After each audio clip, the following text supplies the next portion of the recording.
Mabuting balita, Lucas 4:31-37. Ang mabuting balita ng Panginoon ayon kay San Lucas. Noong panahong iyon, nagpunta si Jesus sa Capernaum, Galilea. Nagturo siya sa mga tao ng araw ng pamamahinga at nagtaka sila sa kanyang pagtuturo, sapagkat may kapangyarihan kung siya'y magsalita. Naroon sa sinagoga ang isang lalaking inaalihan ng demonyo o isang masamang espiritu. Sumigaw siya ng malakas, "Ano ang pakialam mo sa amin, Jesus na taga Nazaret? Naparito ka ba upang puksain kami? Alam ko kung sino ka, ikaw ang banal ng Diyos." Subalit pinagwikaan siya ni Jesus, "Tumahimik ka.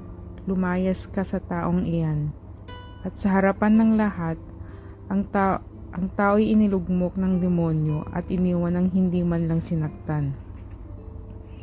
Nang gilala silang lahat at nagsabi sa isa't isa, "Anong uri ng pangungusap ito?